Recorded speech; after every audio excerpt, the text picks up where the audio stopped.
Sa pagsapit ng Iglesia sa ika-110 anibersaryo, ginugunita po natin ang maraming tagumpay ng gawain ito.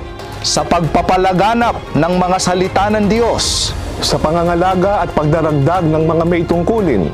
Sa iba't ibang mga aktibidad ng mga kapisanang pansambahayan. Sa pagpapasulong ng pananalapi.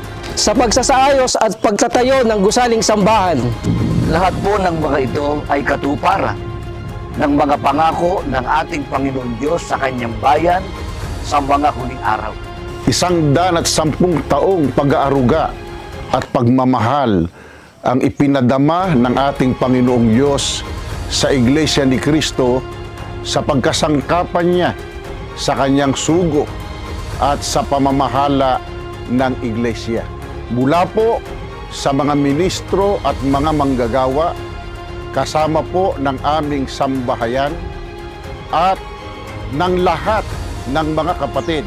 Kami po ay nakikigalak at bumabati sa ating pinakamamahal na tagapamahalang pangkalahatan, ang kapatid na Eduardo B. Manalo, at sa tagapag-ugnay ng mga kapisanang pangsambahayan, kapatid na Angelo Iranio B. Manalo, at sa lahat ng mga kapatid sa buong mundo ng Happy 110th Anniversary po!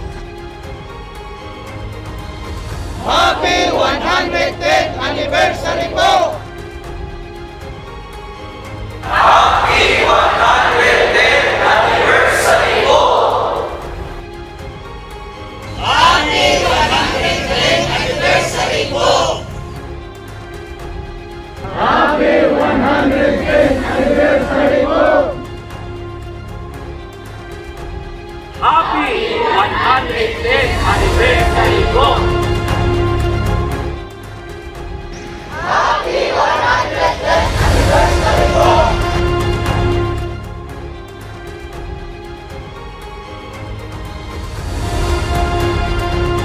Happy 110th Anniversary po! Happy 110th Anniversary po! Happy 110th Anniversary po!